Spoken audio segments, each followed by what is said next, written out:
When you know that you are queer, but your favorite drink is beer, that's gayish. You can bottom without stopping, but you can't stand going shopping, that's gayish. Oh, gayish, you're probably gayish. Well, life's just too short for narrow stereotypes, so it's gayish. We're also gayish. It's Gayish with Mike and Kyle. Hello, everyone in the podcast universe. This is Gayish, the podcast that's ass up taking loads. Oh, that you really went for it on that one. I really took a swing on that one. Well, and apparently they went for it too. I'm Mike Johnson. I'm Kyle Getz. We're here to bridge the gap between sexuality and actuality. And today, we're going to put the pole in pole dancing, Kyle. Yeah, we are. We're going to talk about pole dancing. We're going to talk about pole dancing. Why are we doing this? Are we talking? It's fine. This is a unique topic, I think, but it's because it was one of the survey requests. The survey that we did now multiple years ago is still paying off dividends because it's given us all these topic ideas that people want to hear about. So this is something that people voted for. True or false? Sometimes we're like, why the fuck are we doing this? We say, we'll just say it's the survey. False. I have never once lied about the survey. Do not turn me into a liar, Michael Johnson. Oh, all right. Okay. Yeah. Is there anything else to talk about, though? There's no 100 words. There's no feedback. No pressing feedback that we need to get to. Didn't suck. Yeah. If you sent us an email in the past couple weeks, just know we hated it. So that's why we're not reading anything. All right. I guess, yeah. Here's the news. Shut your mouth hole. It's time for your ear holes. News. Okay, Kyle, news the first. Okay. I forget if he is on the dickbag fuckface asshole nominee list or not. And George Santos is out of prison. George Santos has been released from prison. Wow, that was like 2 seconds. Oh, he was in there for a shorter amount of time than like Martha Stewart. Yep. In fact, I saw several bitchy articles that were like, here are some things that have lasted longer than George Santos's term in prison. It was less than 4 months. President Donald Trump last Friday commuted the more than 7-year federal prison sentence of former U.S. Representative George Santos, the disgraced gay New York Republican who became a national symbol of political deceit before his expulsion from Congress. He is the worst, Kyle. Yeah, he's real bad. Isn't he the one that said that he's not? He didn't say he was Jewish. He said he was Jewish. Yes, that's that guy. Yeah. Oh, boy. But so dickbag fuckface asshole Trump said that first of all, he announced it on Truth Social, because that's where official shit happens now. Yeah, it should happen on your own monetized social media network that you own, probably illegally. Right. Yes, exactly. But he said that Santos is, quote, somewhat of a rogue and claimed that his punishment was excessive. Said that Santos has been horribly mistreated and held in solitary confinement for long stretches. He said, quote, I just signed a commutation releasing George Santos from prison immediately. Good luck, George. Have a great life. So he's 37 years old, and he pleaded guilty to 23 felony counts, including wire fraud, identity theft, falsifying records, fabricating campaign loans, stealing donor identities, spending political contributions on luxury goods like Botox and online subscriptions. He is like a super bad person. And but is it like if I release Santos, I don't have to release the Epstein files? Is that what he's doing? Oh, like these days, I feel like every news story, people are like, but remember the Epstein files. Like, yeah, that's everything seems like a distraction from that. But yeah, I think he's just a Republican so Trump is like on his side and believes you can't like he got over sentence. Like that's why we have a court system. That's not for the president to make a decision on. Kyle gets it, everybody. Basic civics. Come on now. His very good friend, and this should tell you everything you need to know about him, Representative Marjorie Taylor Greene, is super happy. Boo. Yeah, she posted, quote, thank you, President Trump, for releasing George Santos. He was unfairly treated and put in solitary confinement, which is torture. Here's the thing. That's the second reference to him being in solitary confinement. Yeah. Apparently, Santos asked that he be held in solitary confinement. Really? Why would you ask for that? Because then you get to say, they put me in solitary confinement. My life is terrible. Like anything for the drama, Kyle. He's that kind of gay. What a weird person. What a weird request. And I do think that solitary confinement is like torture. So like oh God, that guy he does not make sense to me. He does not make sense to me either. Gay people can be bad people too. Yep, totally. Okay, news the second, Kyle. Have you seen any ads for this Boots show on Netflix? The Boots? No, I haven't. It came out on October 9th. It follows the story of closeted gay teenager Cameron Cope, played by Miles Heiser, who joins the military during the 1990s under Don't Ask, Don't Tell. And apparently it is basically gay porn. Oh, hot. Yeah, it's hot. We were yeah. It's apparently hot. I'm going to watch it now because it's hot. But predictably, Pentagon Press Secretary Kingsley Wilson, which that's a gay ass name, said that the Pentagon condemns the show's depiction of the military and said that officials, quote, will not compromise our standards to satisfy an ideological agenda, unlike Netflix, whose leadership consistently produces and feeds woke garbage to their audience and children. But they don't have a say. Like, who fucking cares what the Pentagon has to say about a TV show? Netflix gets to put out what Netflix wants to put out. I think here, like, nobody cares what the Pentagon has to say. You're absolutely right about that. Like, they have no bearing on what Netflix does or does not do with their world. I think mostly it's the fact that the military, at least in my heart, has tried to do the right thing and not bow to this anti-DEI, anti-woke political game. And Hegseth has gotten it deep enough into the military's brain that now a press secretary for the Pentagon is using the phrase woke garbage, when the fact that the Pentagon usually wouldn't even say anything at all, right?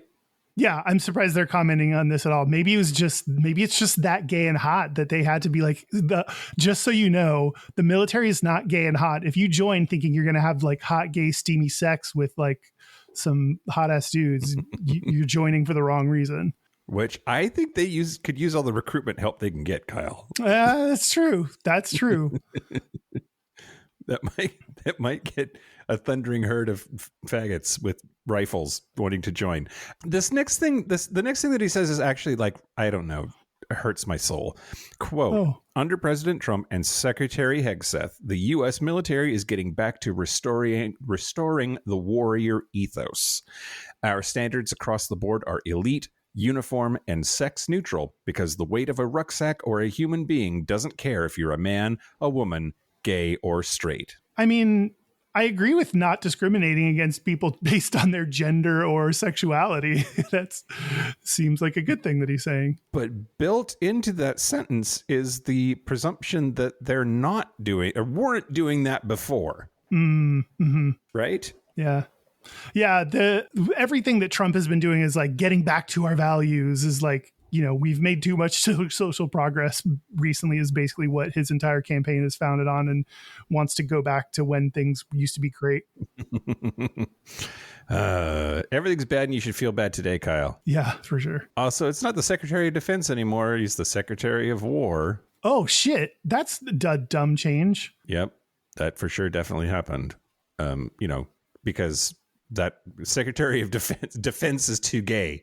You gotta be more manly. Yeah, that's a wild change to be like, we care not about defending our country, but about creating wars. That is America. That might be more correct given America's brand. It is sort of truth in advertising. I agree with that. Yeah. Okay, Kyle, news the last. Yeah. Okay, so Eric LeBlanc, Jonathan Bedard, and Justin Mayhew began fostering a baby girl 2 years ago. They are a throuple, and they tried to adopt her as a throuple. You know what bugs me about throuples? Oh, God. I can't find one man, and you're trying to say that you're allowed to have 3 total? Share some with, at least have an open throuple. If you're going to be in a throuple, share some with the rest of us. Don't take everyone away from me. I am lonely. Well, sure. I mean, I mean, also, it took us this long to get to the plot of 3 Men and a Baby. I know, Kyle. Thruples are like taking away twice the meat market for you. Yep. But they live in Quebec, in Canada, and they they adopted her 2 years ago, but they're waiting on a court decision to grant them full parental rights. So, let's see.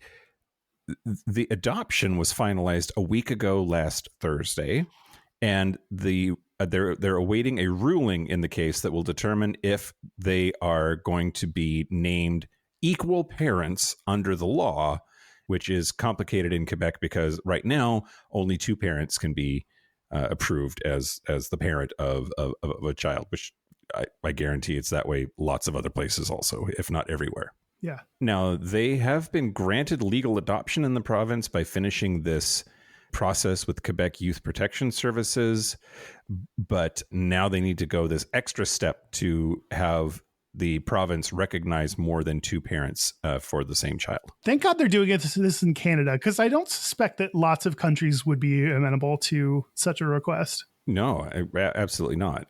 You're totally right, and I think it's really.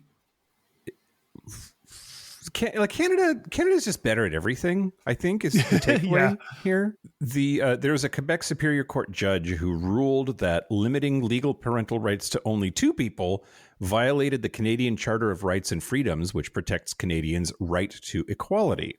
The idea was like, if two people can have a baby, then three people should be able to also, because equality, which I think is an interesting argument. Yeah, I know this is the slippery slope fallacy. I wonder what's the maximum number of parents you can have for a baby. Like if you grow up in a cult, can everyone be a baby's parent? Can you have like 20 parents?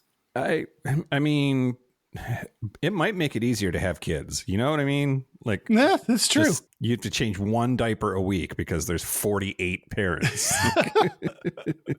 Anyway, I'm interested to see how this goes. And there's two of the dads are already listed as parents, and the third is fighting for the recognition.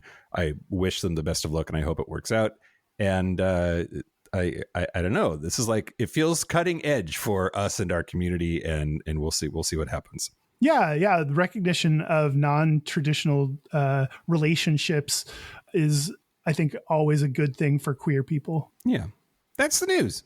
That's the news. Speaking of good things for queer people, I want to thank our new Patreon member, Alex Perez. Alex, you have an easy name, and for that, I appreciate you. If you want ad-free episodes a day early, if you want to use Mike's hole, use my hole. Use my hole. Yeah, sure. That's the Use Mike's Hole song. Then go to, if you want to support the show, go to patreon.com/Gayish podcast. Yeah, do it. Do you want to talk about pole dancing? Do I? Do you? Yeah, we're going to talk about pole dancing, Kyle. Okay. Great. I don't know. Like, I always want to talk about everything that we talk about. And when I was looking at this coming up on the roster, I thought, is this going to make a whole episode? Is there anything gay about it? How are we going to make it through this one? And we still haven't, so stay tuned. Maybe we'll get there. Yeah, I think that once I started digging in, there's a lot more men in pole dancing than I expected, and that like angle intrigued me and guided a lot of what I researched for this episode. Yep. I'm going to start with the history of pole dancing, Kyle. Okay, sure. Hang on to your butt. So a lot of people know that pole dancing has become the phenomenon that it has in like the exercise world. But as far back as their memory goes for the history of pole dancing, they think it just came out of strip clubs and the strippers in heels basically invented this thing. Incorrect. It was invented by sweaty Indian wrestlers 800 years ago. I have 5 questions. Okay. You only get one before I ramble. So okay. What were they doing? Okay, so they were doing the ancient art of Malakambh, which that literally translates to wrestler's pole, which that's a porn title if I ever heard of one. But it was an all-male training discipline that dates back to the 12th century. Oh, men in pole dancing started. That was the orig. That was the orig, yeah. Huh. We first see it written down in texts from 1135, and it was exclusively for male wrestlers that were training in Maharashtra, India. What was documented is they performed like gymnastics moves, like training, like ninja moves to like get buff, basically, which it really is, by all accounts, a workout. Like that's what I hear. Pole dancing is not for the faint of heart. Yeah. You got to really put your pussy into it. But they performed gymnastics moves on wooden poles that were 35 to 55 centimeters in diameter. So these were big poles, Kyle. I love a big pole. I love a big pole too, a girthy pole that you can barely get your hands around. Now, around the same time, I want to give credit where credit's due. There were also Chinese pole dancers, pole performers. They were also all men, and they were doing like acrobatics on rubber-coated steel poles that were up to 30 feet high. So, I mean, pole dancing is just anything with when you have one pole that you're like flipping around on, right? That's how we're defining pole dancing. I mean, if we're not going to define it like that, that's great. Like let's have it out, Kyle. And that's what its roots are traced to. So there's a website I found called Gen X Pole Arts. Yeah, that's obvious. Yeah. And they say that there are common pole dance moves that are in use today by pole dancers, especially in like pole dancing gyms. Like the inverted crucifix and the Chinese flag. These are the names of moves. And apparently they came directly from what we have documented in these male traditions in India and ancient China. Huh. So you can really draw a line directly between the old and the new. Yes. Or it might be convergent evolution. Maybe those moves like were invented separately by other people. And just because we see them written down doesn't mean that there's actually a line that you can draw the whole way through. But they're the experts, not me, Kyle. So fast forward a little bit. So there's another big milestone in pole dance evolution in the circus, the traveling circus. So in the 1920s, during the Great Depression, traveling circus shows had dancers that would perform sexy moves on the actual wooden support poles of the circus tents. So I was wondering how it became sexy and like sexual. And it sounds like this is the evolution, the circus. Yes. Yeah. Because the circus is the most sexy thing you can think of. Well, I do think that there's like circus performers are weird. The acrobatic ones are weirdly hot. Are you like, you like big arms? Like they almost universally are like jacked. Oh, all their tricks get them buff. And the women are like super bendy. And they dress slutty because that's how you can't have clothing get in the way of like whatever death defying trick you're going to do. Yeah. But these were the actual wooden support poles of the circus tent. They were literally the poles holding the tent up that like mostly women would do these like moves on in order to get people like, hey, come on in here. It's fun. That seems dangerous for some reason. They would know better than me whether you're allowed to flip around on a pole that's a support structure, but that seems bad. Yeah. I mean, I get I get like weirded out if I have to walk upstairs that make too much noise, much like move around too much less like they put the pole up. They put the tent up yesterday when they rolled into town. Yeah, you watched someone install that pole, and like I hope they did a good job. It was like Fred that put that pole up, and I hope Fred did his job well. I mean, you're probably banging. Like you're either banging Fred or Fred is banging one of your friends because y'all are in the circus together. Yeah, that's true. So the sexiness of like circus welcomers goes back to the Victorian times. It's always the Victorians who they were traveling sideshows in the 1880s and 1890s, and women in short tops and skirts would dance around while they did like belly dances and stuff like that. And then at some point, somebody in the circus world was like, well, we need to get those bitches higher up so that they can attract more people. And that's when they put them on the poles, so to speak. Okay. So Another big milestone in pole dancing is Elvis. That's not what I thought you were going to say. Me neither, but here we are. So in the movie Jailhouse Rock, he does pole slides, grinds, and twirls, and apparently, like lots of people will say that the pole dancing culture that ended up in strip clubs had this huge, like, it had existed in those contexts before, but now suddenly everybody wanted to dance on a pole because of fucking Elvis. Huh. Again, men in pole dancing are appearing more prominently in the history section than I imagined. I thought this was a recent phenomenon. Me too, but here we are. Yeah, wow. Do you have an Elvis impression? I do not. Okay. I was going to say, all right, but that's Matthew McConaughey. What? Yeah, Matthew McConaughey's. That's really all you have to do. He's easy. He's an easy person to impersonate. Okay, so now let's move on to pole dancing as fitness. Mm-hmm. After the whole Elvis thing, it's pretty much like what people think of when they think of the history of pole dancing. That's legit what happened. So like a lot of strippers started having poles available to them in these strip clubs. And just by virtue of volume, they would exotic dancers. Is it okay to call them strippers? Is this? Oh, I've not heard updated language around strippers. I think strippers is still acceptable. Okay. Well, let us know if not. Let us know if not. But a lot of strip clubs would install poles, and then their people that worked there would start using them, and then pretty soon they are ubiquitous. Like by the 1960s, they're everywhere. I can't imagine when those first started getting installed and you're like, I just want to walk around and take off my clothes. And now I have to do fucking exercise on this pole for you. I don't want to do that. That sounds like a lot of work. That's hard. Yeah, absolutely. Well, and I also bet like that when it was first getting started, the moves weren't that difficult or exciting. You know what I mean? You'd probably just walk around it holding it and just like do a sexy walk and be like, this is about it.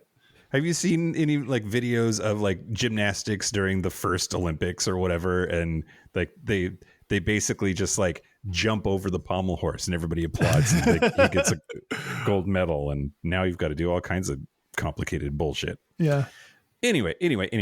Okay. So the world's first instructional.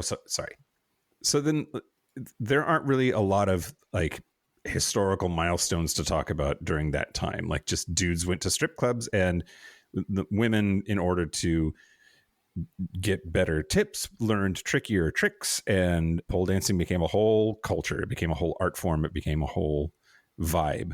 So then let's talk about pole dancing as fitness.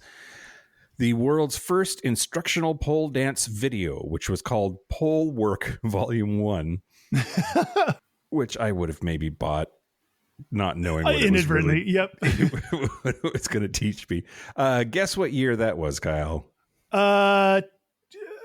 2002. I like where your head's at. It was 98, so you're only off by 4 years. Which that counts. That absolutely counts in a history of this duration.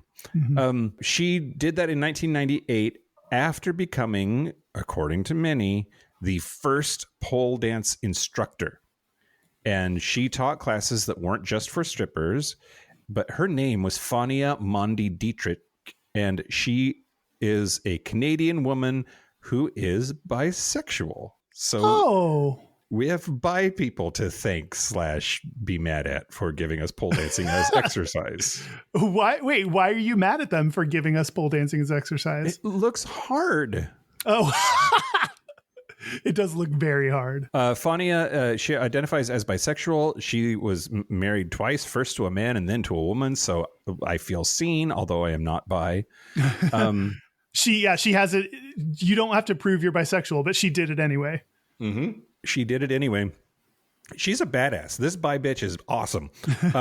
So she became the first bisexual. She became the first pole dance instructor. She made the world's first instructional pole dance video. Then she went on to create the pole dance instructor certification program, which was used to get like licenses, like prove that you know what you're doing to teach this. She founded Pole Expo in Las Vegas in 2012, which I would go to a pole expo accidentally. Yeah. Although there would be 10-inch poles way bigger than 10-inch poles at that. They're real, Mike. She was part of the International Pole Sports Federation. And when the International Pole Sports Federation was trying to make pole dancing an Olympic event, she was on the committee. Did it ever become a big boy now? In the Olympics? Yeah. Pole dancing is not in the Olympics, Kyle. We can talk about that a little more. Let's see. So the International Pole Sports Federation was founded in 2009 with the goal of getting pole dancing into the Olympics. In 2017, the Global Association of International Sports Federations granted pole sports observer status, which that is like you're not a sport yet, but we're watching you. I think keep doing things. Keep it up, dog. Keep doing good things, and maybe you'll get included later. You stay up on that pole, and we'll see. We'll see what happens. They applied for the 2020 Olympics and were rejected. And then that observer status was stripped when the Global Association of International Sports Federations dissolved in 2023. But because of all of that work, the sport has standardized judging, international federations in 25 countries, athletes who train as intensely as Olympic gymnasts, and there's still an ongoing debate about whether it should be in the Olympics. On one side is saying like it would finally make pole dancing a legitimate sport. And solve that mystery for all time. But some are saying like it shouldn't be a legitimate sport. It's supposed to be sexy and subversive. Don't make it so clinical and like unsensual. Oh, I was thinking that it would be like coming from a negative angle of like a negative view of pole dancing, seeing as it's only sexual. But some people are like proud that it's a sexual activity and want to keep it that way. Exactly. Now, both of those camps are that pole dancing is a good thing. And one camp says, yes, Olympics. One camp says, no, Olympics. Right. On the other side, there's plenty of people who are like, no, you get that nasty, ungodly shit away from the Olympics because Jesus or whatever. Yeah, totally. Now, I need to say, in all like seriousness, that she is white. This bisexual Canadian lady is white. And there are people who say that pole sports as a culture and as an institution has stolen from people of color. This is not the first art form that we've seen where that is the case. But that the history here is whitewashed, that it erases the contributions of primarily Black, brown, queer, and sex worker communities who had serious contributions to the art form that are not included in the narrative. In 2020, there's a performer in the UK named Lila Davis who founded Black Stage Pole, specifically to, quote, decolonize the pole industry. She said that she wanted to center queer, trans, disabled, and low-income pole dancers, and felt that had been that those communities had been stolen from in like the basically what has turned into like white suburban lady exercise land. Yeah. Australia's Club Chrome became the first queer pole dance collective. They performed at Sydney's World Pride in 2023. Oh, that's a big stage for them. Yeah. And but there's this ongoing thing that that's it. That's the history. But there's this ongoing thing that you've absolutely touched on of just the pole dancing is sexy. It's supposed to be sexy. Let's keep it sexy. And people who don't want that. So, but that's only looking back in recent memory. If you look back even further, it's always been like an art and a exercise sport. Yeah. And so there is this, like, I think misogynistic undertone to it that like, as soon as ladies start doing it and it's about moving their bodies, then of course it must be sexy. Yeah. I also think that people are bad at learning history about stuff, which is why it's great that you do the history every week. So thanks, Mike. But like we only know what the things that happen in our lifetime, and we don't look back at things before that. So to assume that pole dancing is and always has been something that's sexual is like, oh, I'm just looking at what I know and have seen in my life. Right. Exactly right. And if you can still, so like Malakam is still around, and you can, if you want to see hot shirtless dudes dance on a pole in a sports kind of way, there's good YouTube channels for that. I watched several today. But anyway, that's the history, Kyle. You said you have an Ask Reddit? Is it? Yeah. I thought it would, like, I assumed that I knew that, like, pole dancing from the, like, female perspective was going to be a little bit boring. And so I wanted to, like, ask what breaks the stereotype and assumptions, and having men be in pole dance is definitely something that breaks the common stereotype about it. So that's why I focused some of my research on men in pole dancing. And I wanted to read a question, the title of which is Male Pole Dancer and Dating. This was posted to r/pole dancing by user imaginary_pipe 908. Or I just forgot to copy the I. Maybe it is imaginary. I don't know. It's not important. No one cares. The context of the question: I've been single for 6 months now, and I'm not sure how to approach pole dancing and dating. Basically, I get a lot of rude or sexual comments when I post in my dating profile that I do pole dancing and exotic dance, so I don't mention it in my profile. The last 4 women that I have dated said things would not work when they learned I was pole/exotic dancing. I am the only heterosexual male dancer at my studio, so can't really ask for guidance there. It seems like the gay community is more accepting of pole fitness in general. So this person is not only breaking the stereotype once by not being a female in pole dancing, but also I would assume that a pole dancer would be gay, because to do something that is so associated with women, it's basically like you have to be gay to do that, is the underlying assumption here that is not totally true. But so this person breaks the stereotypes twice by being a straight dude in pole dancing. Well, and I wonder if he's also like femme at all, because that's the other, like, not just a gay man, but a gay man who's feminine and probably typecast as a bottom, right? That's the gross, I don't like that feeling, but it's true generality there, right? Yeah. I wonder, like, if just this like totes mask bro shows up.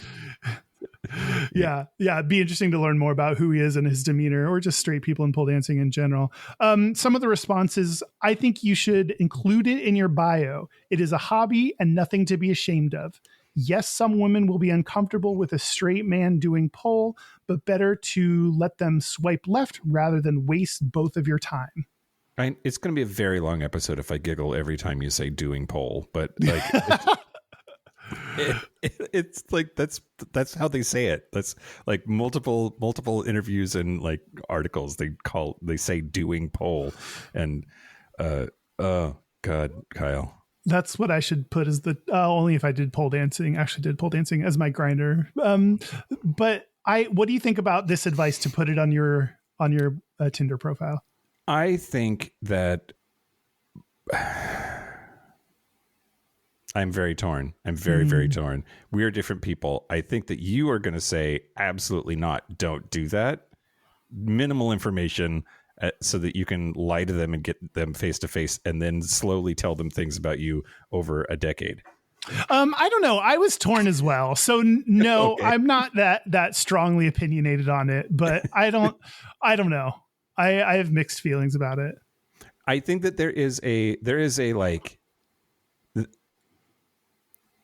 online dating is weird, and there's a certain amount of like your target audience who would see that and they would immediately say no, fuck that noise, absolutely not. And they would be terrible people to date anyway. So you don't like chasing those people off is probably not a big loss. But I think that there are people in the middle somewhere for whom that would be a yellow flag, either because they didn't understand it or they didn't understand their own feelings about it. And they might not take a chance on what could have been an amazing relationship that they would have grown to understand this part of you. And so like those people, I think I'm torn, right, about whether that's going to serve you well or not. And then there's going to be people who are like, that's fucking interesting, and they'd be attracted to it and want to go on a date with you.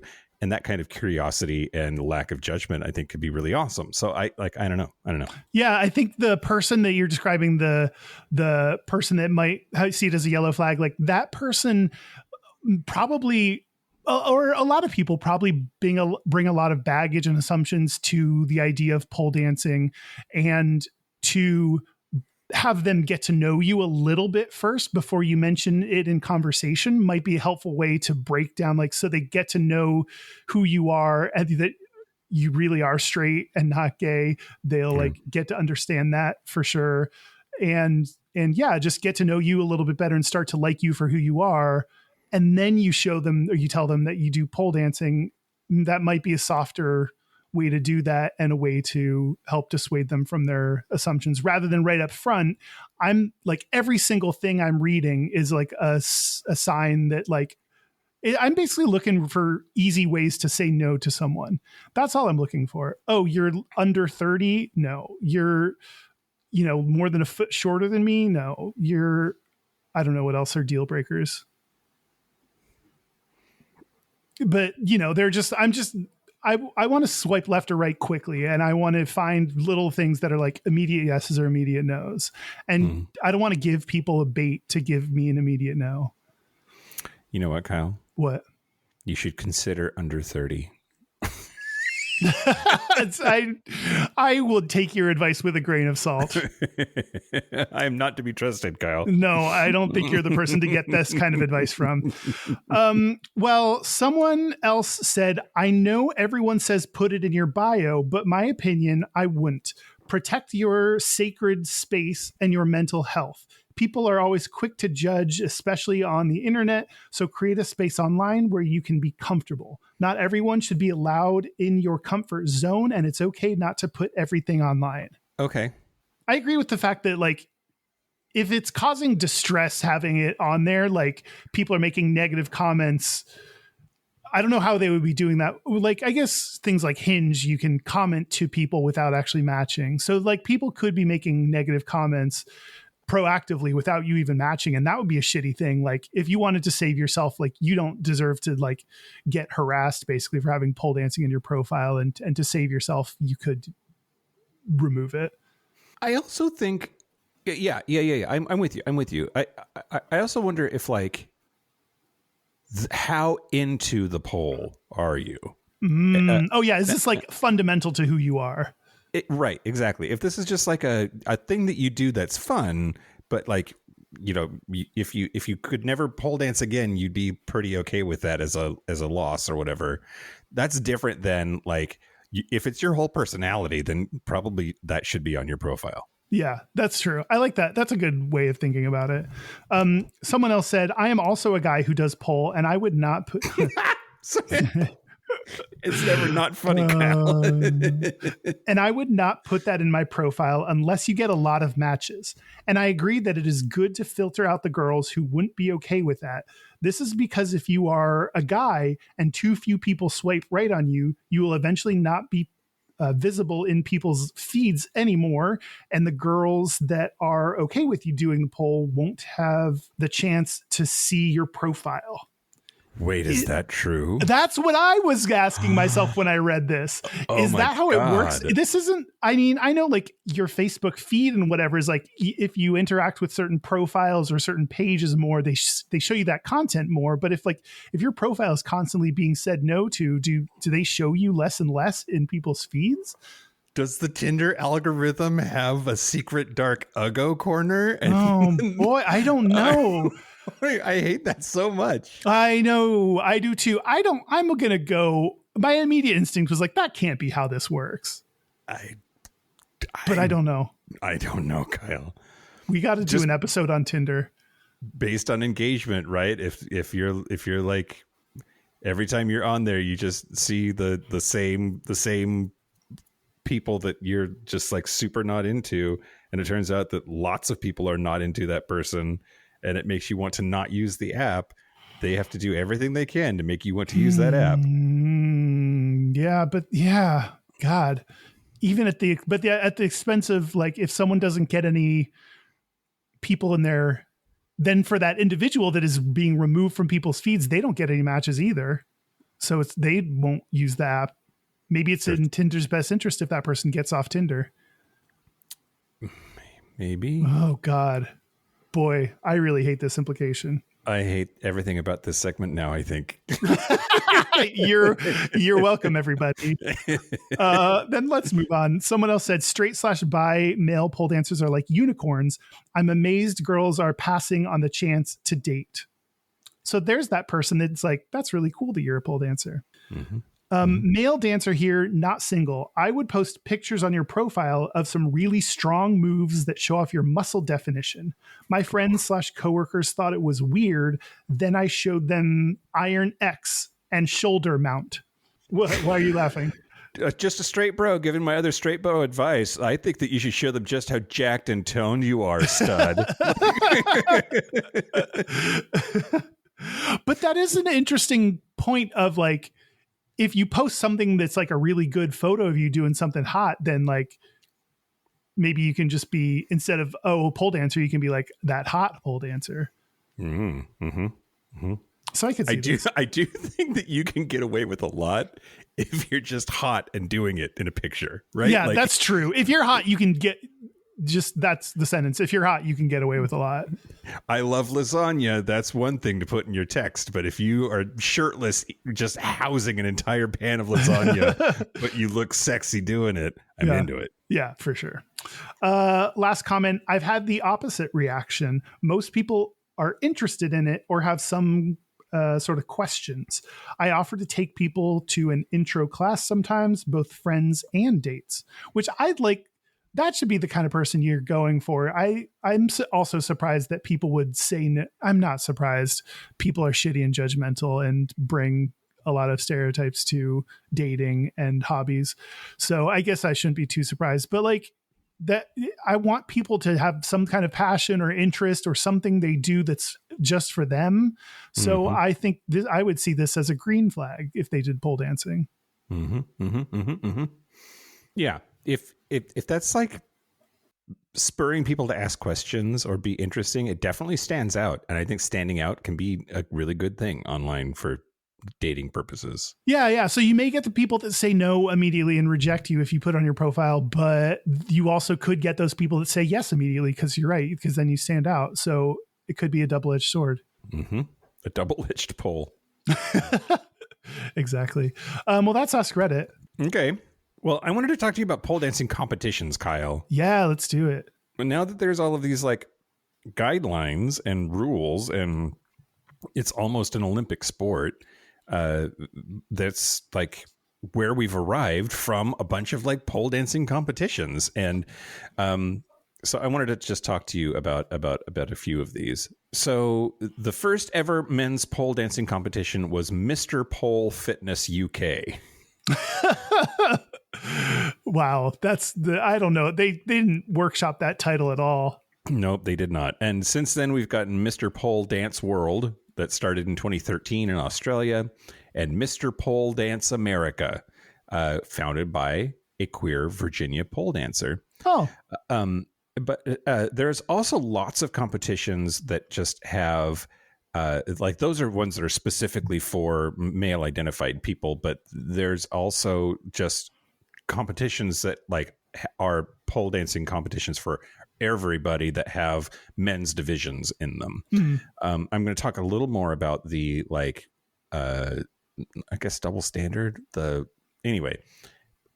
Okay. So we've already talked about like the assumption that all male pole dancers must be gay. Yeah. Which they're not all gay, but they're pretty gay. Yeah. Not surprisingly at all, I could not find any data on this. In fact, when I looked up if there was, there was a lot of research studies done on this, but not about male pole dancers or LGBT pole dancers. There are studies about it as a feminist thing, like the exercise part. And I don't know, there's some interesting, not really data specifically, like not quantitative studies, but interesting qualitative things out there. I could not find how many men or LGBT people are in pole dancing, but I would also presume that a majority of the men, or maybe not a majority, maybe just a higher than average percentage, higher than expected percentage are gay. It's one of those things where I don't know, but if I found out for sure, I would not be surprised. You know? Yeah, absolutely. Well, okay. So Mr. Pole Dance World launched in 2013. It was the first men's only pole championship. It had professional and amateur divisions. And there was a man named Alex Archer who almost won. He was runner-up, second place in the amateur division on his very first attempt at the very first competition. And he happened to be trans, which not a lot of prominent trans folks in 2013. At least I don't feel like there were. And but his performance was Christina Aguilera's Reflection, and then Lady Gaga's Born This Way. And he said that it deliberately paralleled his gender transition journey. He is a full-time pole fitness instructor who describes himself as, quote, mostly gay male and man loosely. I like that we don't need to be too rigid about these things. These definitions, it's all fluid. What is sexuality anyway? Yeah. He told Star Observer, quote, I think it's parallel to the queer liberation movement in all spaces. Also, same competition, Mr. Pole Dance World. Dr. Chris Talbot has won twice in 2014 and 2022, and he has a PhD in microbiology. Damn. It's not just for dum-dums. You may think that it's for dum-dums, but it's not. So he's probably hot and smart, and that's really upsetting. I hope he's annoying or something to have some kind of just flaw. Insufferable. Yeah. Actually, oh no. What? He's stupid hot. Oh, of course he is. Oh God. Okay. Well, I'll send you his picture later. Okay. Oh God, he's hot. Okay. Let's see. So then Stephen Retchless is the name of a dude that did pole dancing on America's Got Talent. Oh. He's a 31-year-old gay male pole dancer from Las Vegas. He now lives in Puerto Vallarta. And he became the first ever American pole fitness champion in 2010. And then he was a semifinalist on America's Got Talent. And he also won USA Pole Theater Classic and overall champion, plus World Pole Theater titles. In 2020, I don't know if you remember this, it vaguely rings a bell for me, but Pete Buttigieg was going to do a fundraiser at a gay nightclub and then canceled it because there were going to be male pole dancers there. Yeah. Oh, I thought it was just because there was a pole in general. I didn't remember that there were going to be pole dancers there. That's a good question. That's a good point. I'm not. What you just said sounds righter than this. But anyway, this dude, Stephen Retchless, was one of the dancers who spoke out and told the Washington Blade that this cancellation pointed to, quote, a bigger issue in the LGBT community, which is young gay people don't know our history. I thought that was really interesting. But anyway, he's like a pole dancing champion and gay as hell and got in a fight with Mayor Pete. Let's see. Mr. Pole Dance America was created by a gay dancer. Philip Deal, a queer-identified pole dancer from Virginia Beach, founded Mr. Pole Dance America because he was tired of men being treated as afterthoughts in competitions. He was a featured dancer at Chasers nightclub in North Carolina and won gold in pro male divisions at national championships. And when the Buttigieg thing happened, he said, quote, if Elizabeth Warren or Bernie Sanders were invited to visit the Dark Lady, I don't think either one would bat an eye about it. I think he's right about that. I think that a straight politician could get away with it faster than Pete could. Yeah. I think a gay person has extra burden to prove you're not sexual, like that everything isn't sexual, because people always assume that because you're gay, then you're going to make everything sexual. And I make everything sexual, but that's not because I'm gay. That's just who I am. Yep. Also, dicks are delicious.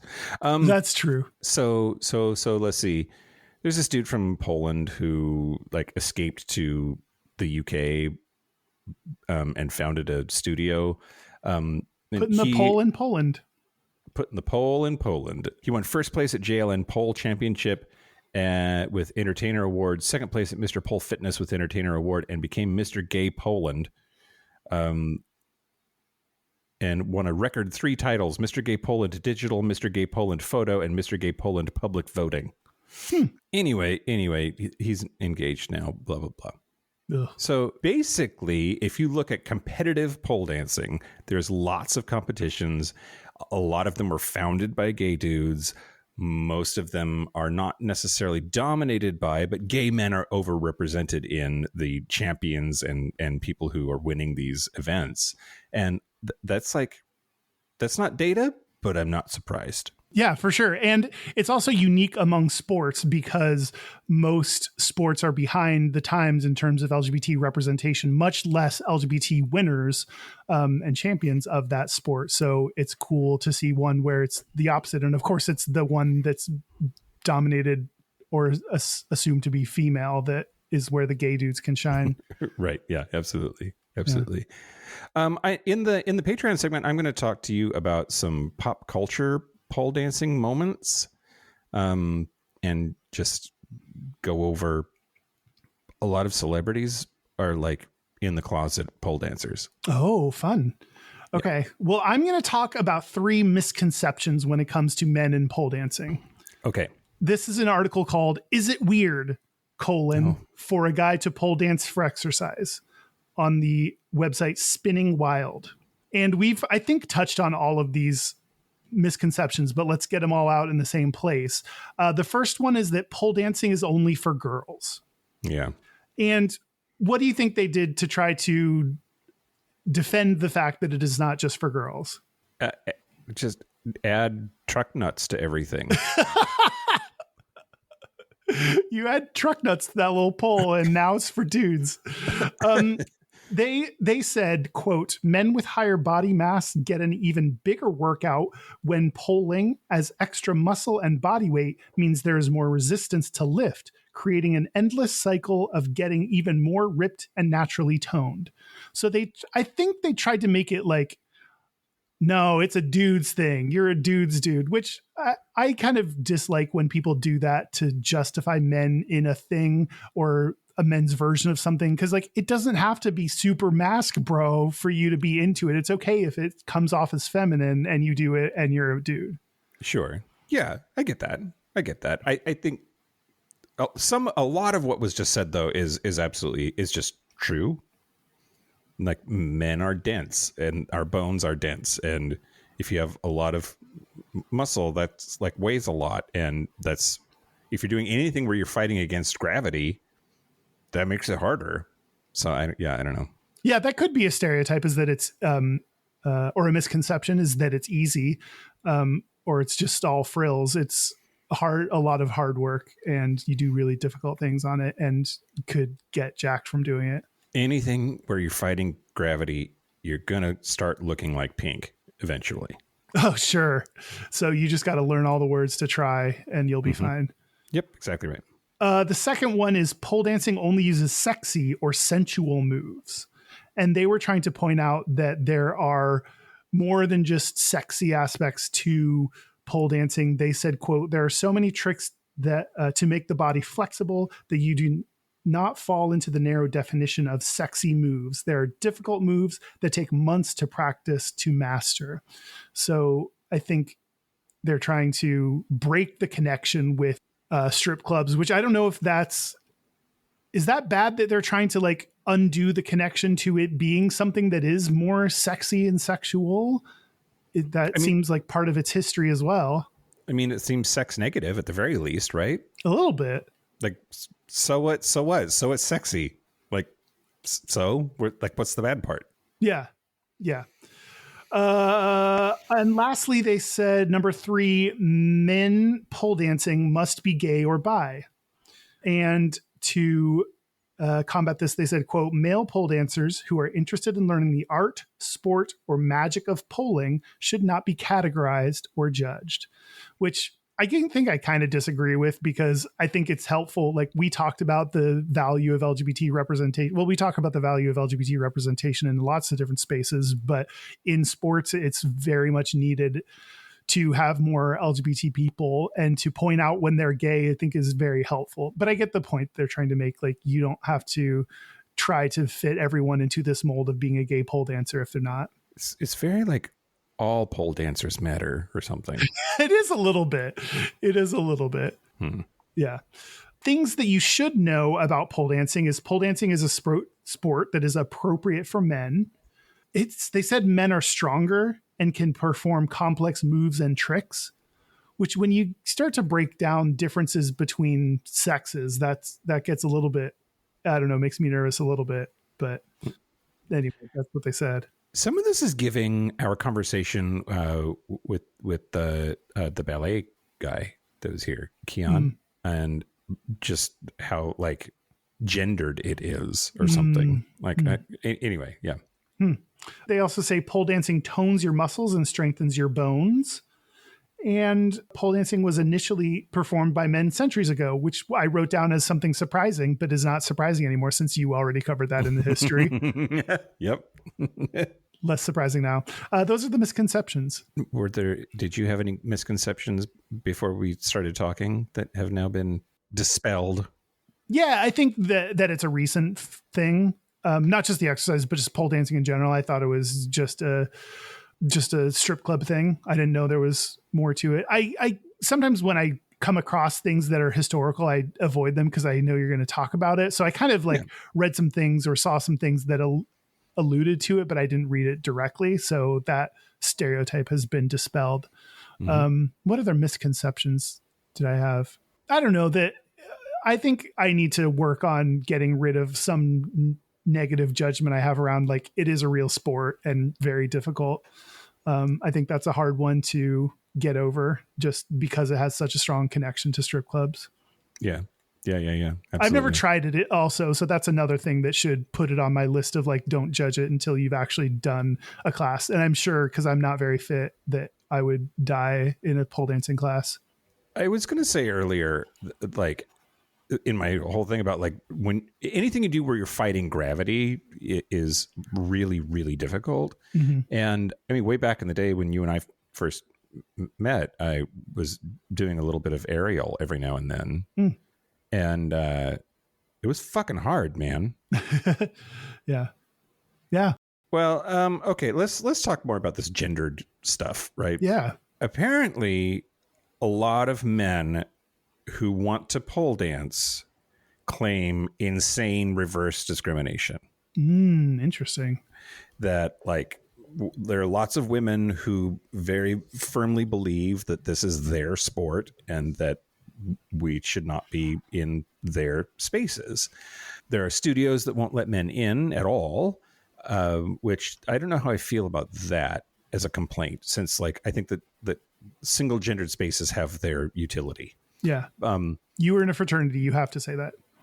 Well, you know, but also, I mean, like gay bars, I think that like there's queer spaces and there's gay male spaces. And I'm okay with both kinds of spaces existing and I find them defensible. I also think that lesbian bars as opposed to queer bars, totally fine. Like, yeah. Or like a more extreme example, bathhouses, like that's like, no, this is for gay men very specifically and by men.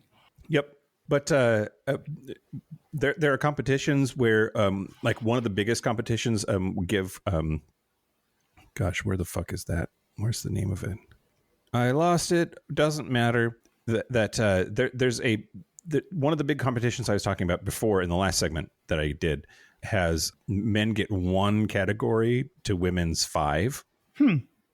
I can see the need for women only spaces, like more like physically, like an actual physical space, like a studio or a place they can go where like on the day to day, the men aren't taking up space and to feel safe and be around people that are like them. Like I can see that need, but in a competition, you're not, I don't know. Presumably they can have male spectators. Like you're not preventing men from like being a part of this in some way. So like to limit it seems weird. Right. Yeah, I'm with you. But yeah. Also, it's about volume. Like if you have 5 categories for dudes and like only one dude shows up because he's the only one that does this one weird category. Anyway, whatever. So instructor Brian Wolf, who has been at Pole Expo and won Dance Filthy USA 2018, the championship, he says, quote, "I have faced some, not a lot. There are still some studios who don't allow men into their facilities, and that's kind of heartbreaking." There's a dude right here in Seattle named Robert Orr, who couldn't find a studio here that would allow men, so he opened the Free Movement Zone, the only studio in the Pacific Northwest offering co-ed classes. In the Pacific Northwest, we only have one? That's according to HuffPo. Wow. He says American pole organizations have been the least responsive to my requests for inclusion, and I have to travel to Canada for International Pole Camp. Let's see. Leon Yi, who's 25, was a self-described gaming geek before he discovered pole dancing. Now he's a professional exotic pole dancer in Hong Kong who specializes in dancing in heels. And he, in China, he said, quote, guys who want to pick up exotic pole must abandon their pride. And there are some who are saying that, like, the fact that he is doing pole dancing in China, which is a very sort of traditional and gendered society, is pretty wild. This I already introduced Brian Wolf. Let's go back to this Brian Wolf cat. Brian Wolf says men's pole dancing can range from so many different styles, and to lump them all in one category at the competition where there's only one category for dudes instead of the 5 that women have, is a little backwards. He says women might compete in pole art, pole drama, pole comedy, pole classic, and various age or skill divisions, while men get men's division, and that's it. I never thought about there being a comedy pole dancing, but now that you say that, I guess that makes sense. You can turn anything into a bit of a farce. Yeah. Like, oops, I'm falling. I don't know. Let's see. So there's this 1843 magazine piece that was titled, "Are You Man Enough to Pole Dance?" And they were looking at why pole dancing threatens masculinity in ways that gymnastics doesn't. Like, oh, interesting. From a difficulty standpoint, from a like athleticism standpoint, pole dancing is fucking hard and is on par with how hard male gymnastics is. The same skills and muscle groups that let male gymnasts succeed on rings or bars or the pommel horse, all of that is like just as demanding or taxing on a pole. And they said, quote, society's rigid view of masculinity and antiquated ideals of what it means to be manly have discouraged guys from getting on the pole. And there's even this group, the IPSF, and they tried to make pole more appealing to men by introducing ultra pole. Of course they did. Of course they did. This is shit. I don't know. Well, keep telling me about it. I already don't like it. No, it's designed. It's like they're trying to get at CrossFit bros, and they're trying to make like they're trying to make it more masculine. That like they're like, no, it's just like CrossFit and parkour. If we make the pole, like if we light it on fire or whatever and call it ultra pole, then like that, then that's better, right? Yeah. But it is changing. So male participation in pole dancing has increased by 70% since 2017. Wow. And that's despite a huge dip, of course, during the pandemic. There were only 5 men that competed in the first World Pole Championships in 2012. And last year there were 500 that competed. And yeah, pole dancing is 95% women, but the percentage of men is steadily increasing. And I don't know, I don't think I'm ready to agree with sort of the premise that there's reverse discrimination, though. Like there was a lot of like what came off as sort of whiny dudes saying like it's so hard for men. Yeah, but I think when it comes to where I buy into it is when it comes to the competitions. If they're not treating them as equals.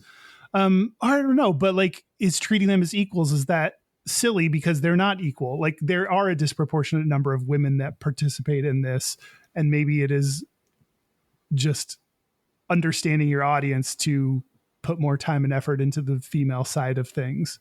Yeah. I don't know, man. Huh. I guess that's all I've got on that is just the men who dance on poles apparently feel very much discriminated against, at least in the interviews and conversations that I could find. But you said you have like an actual interview. Yeah. I have an interview with a male pole dancer. This is a 2022 article called "What It's Like Being a Male Pole Dancer in a Female Dominated Sport," published in Altitude Pole. The person they interviewed was Andrew, just named as Andrew. The who is a 3 times ultimate male pole legend. I don't know what that means, but it sounds good. Legend. Legend, yes. Just put legend at the end of any title and then you know it's fucking serious. I'm not a digital marketing manager. I'm a digital marketing legend. Yeah, exactly. Yeah. They were first asked, I have 3 questions from this interview that I thought were relevant. First, what have some challenges you faced as a male pole dancer, and how have you gotten past them? And Andrew said, judgment from other people for a while, including family, when you say you pole dance. But then when they see what you can do, it helps them see why you would want to do it. And the stigma behind pole is pretty unfounded. Also, flexibility and figuring out body awareness. These take time, but learning from others, not just one person, because their method alone might not click. For what works for me really helped. So I think it's interesting that people judge pole dancing until they see it's hard, basically. Yeah. And I think we need to be accepting of pole dance, even if it weren't a difficult thing, and even if it didn't build a lot of strength for dudes because you have to lift yourself against gravity. There's lots of reasons we should accept pole dancing, and just because it's hard does not make it suddenly now it's okay.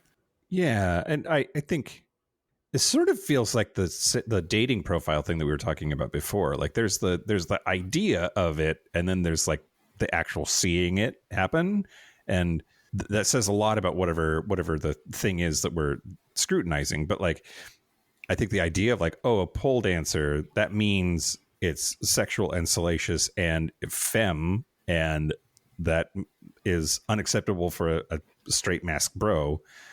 But then you see somebody do it and you're like, oh fuck, that's impressive as fuck. Yeah.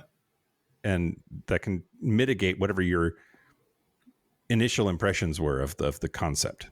Yeah, it does just go to show how much baggage we bring to everyday things. You would think, if I asked you about pole dancing, I bet that people did not expect this episode to go this direction. And I feel like people would expect us to have talked more about strip clubs and about women in pole dancing. And I think that just goes to show how much baggage you can bring to something that you're not super familiar with. I'm not super familiar with pole dancing. I just know the general concept until I started looking at it and found all this info. Yep. Another question, what are some of the advantages you've noticed? And Andrew said, endurance, because of a background in triathlon.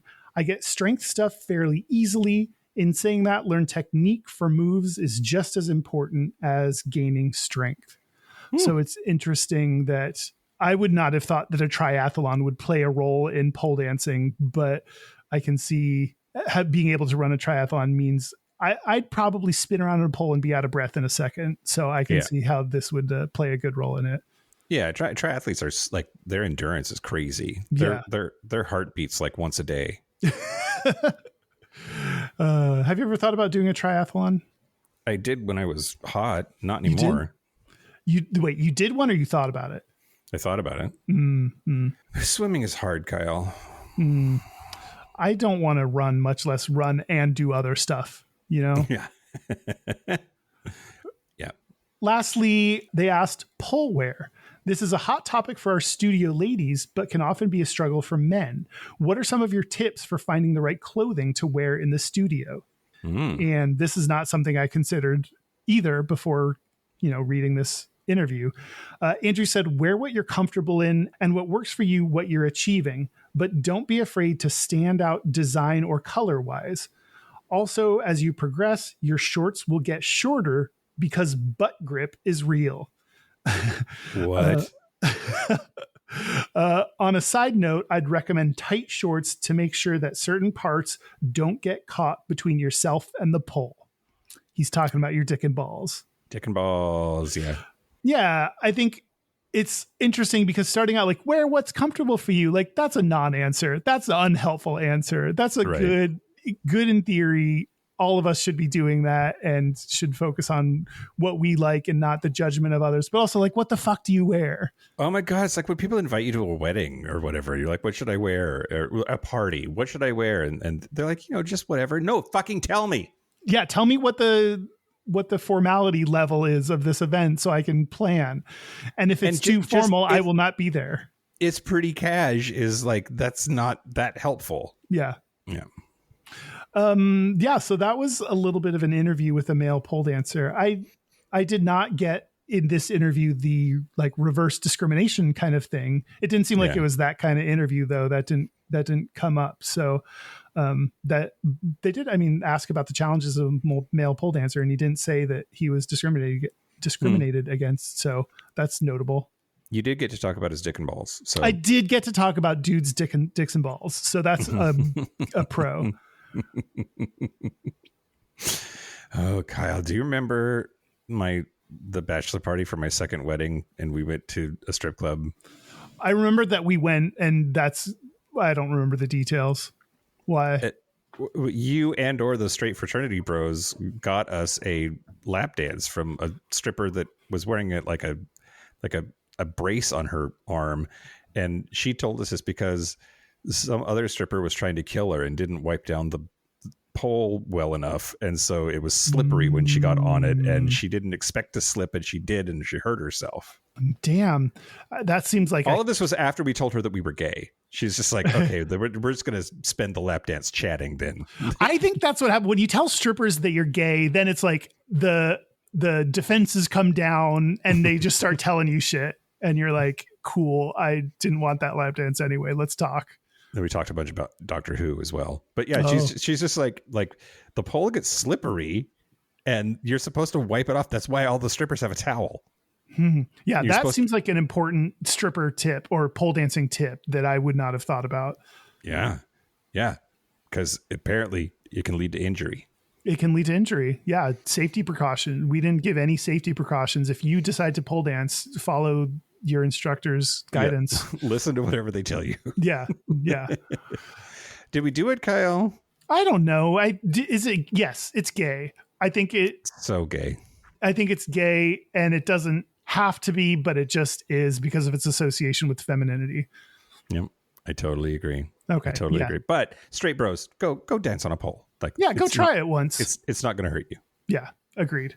Yeah, I think assuming the person before you wipe down the pole. Assuming they wiped it down. Yep. Bring a towel.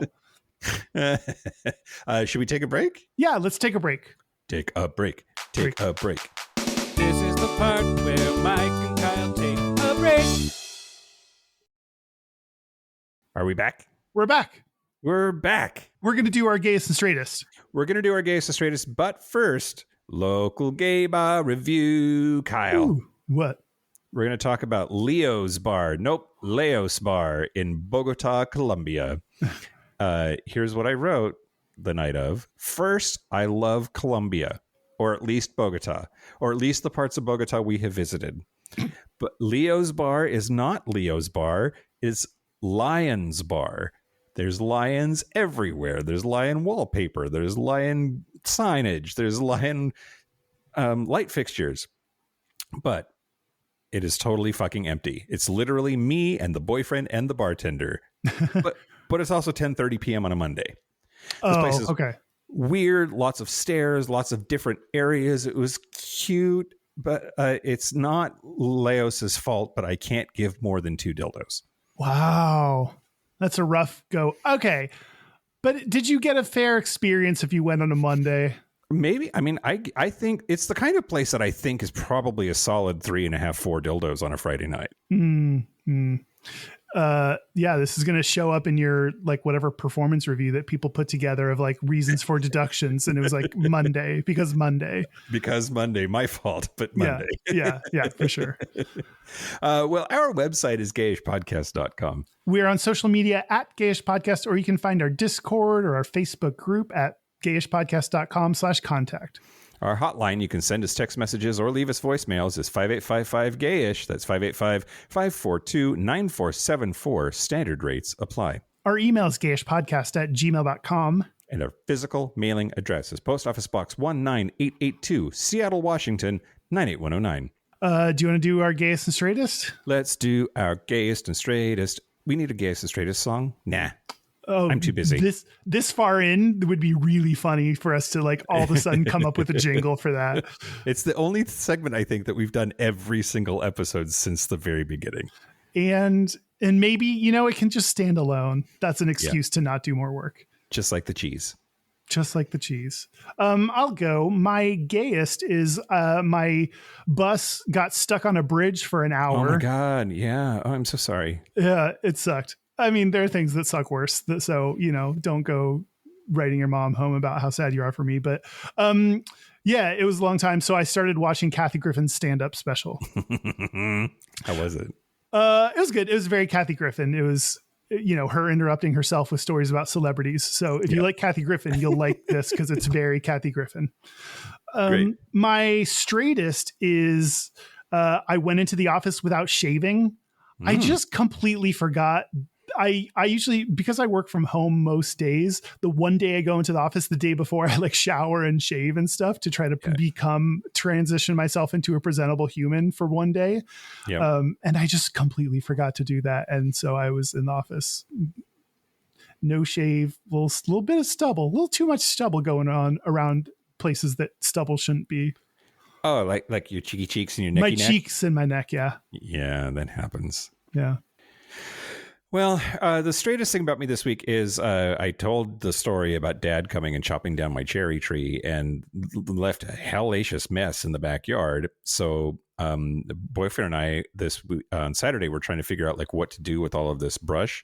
So we lit it on fire. Oh, cool. Yeah, we got this like little stove, outdoor stove thing, and we just fed all of the bush shrub pieces into it, which is probably illegal now that I think about it, but whatever. You didn't know. Don't look it up so you don't know, so you can plead ignorance. Yep. Ignorance of the law means you can break it all you want. I just feel like pyromania, light pyromania is pretty straight. Yeah, for sure. And then the gayest thing about me this week is I kickstarted a calendar. It's Red Hot XXL. We talked about this on our Gingers episode, right? Yes. And Mr. November has been in my bed. Really? Yeah. Wow. Look at you. Yeah. And then I want to read the back of this calendar because it's funny. Red Hot XXL 2026. For centuries, the well-endowed man has held a unique magnetism, both mythic and erotic. From the sun-faded pages of Honcho and Mandate to our modern digital thirst traps and hookup culture, the fascination with a big, beautiful phallus has never gone soft. Equally adored is the Naked Ginger, a rare, freckled icon of eroticism whose perceived size and scarcity only fuel the fantasy. At Red Hot, we've felt that heat firsthand. Now we're bringing together two cult obsessions, the smoldering redhead and the XXL phallus, for our most provocative project yet. Red Hot XXL, slick, seductive, and seriously hung. Man, you should get your calendar for free for this. Right. Well, and apparently by purchasing this calendar, I have helped to raise money and awareness for testicular cancer charity. Oh, that's adorable. Yeah. Yeah. This calendar is hot as fuck, everybody. Get your hands on it if you can. Yeah, do it. And maybe I'll get next year's for free, or that boy will come visit again. Do you want to hear our listeners' gayest and straightest? Okay, yeah, let's do it. This is from Sean. Hi, Mike and Kyle. This is Sean from Orlando, Florida. And I was just calling with my gayest and straightest for this week. Let's see. My straightest was I spent the weekend hanging shelves in one of our spare bedrooms at home, which using tools of any kind seems to be pretty straight for me. And then my gayest is that on my way to work this morning, I stopped to get coffee and was playing the Tidy Whities episode in my car and listening along as I was giving my order to the gentleman that was standing outside of my window, and realized that he could hear every word that we were talking about. And it was on the Tidy Whities fetishes portion of the episode, which was interesting because he was also extremely adorable. Anyways, hope you all have a great day, and thanks for all that you do. I really love your podcast. Have a great one. Yeah, I mean, I love getting caught listening to us as anyone's gayest. Yeah, ever. I know. That was such a great... And yeah, you didn't turn that volume down just a little bit to order your coffee? Right. I don't know, man. Yeah. Well, that's great. Hey, buy our book. Come on the cruise. Drink things. I don't know. Enjoy your day. Have a beautiful day tomorrow. Not today. Yeah, you need to prepare for it. That's right. That's right. And thank you to pole dancers everywhere. Dance that pole. Yeah, especially male pole dancers. You are so reverse discriminated. It's not even fair. Oh God, so hard being a man in today's world. And thank you to our super gap bridgers. Thank you to Locomotive, Simon Srirachi, Kaylee Adams, Kit Oliver, Kobe Gordon, Squoggle, Andrew Bugby, William Bryant, John Crowley, Stephen Porch, Yost Osel, Jonathan Montañez, Forrest Nail, Steve Douglas, Explosive Lasagna, Michael Covington, Thomas B, Dusty Sands, A. Coleman, Chris Cacciatorians, and Jerome York. Thank you for your support. Thank you for your money. That's it. This has been Gayish from the Chris Cacciatorian Studios. We need a poll in here. Oh, I'm Mike Johnson. That'd be so cool. I'm Kyle Getz. Until next week, be butch, be fabulous, be you. See you next week. See ya.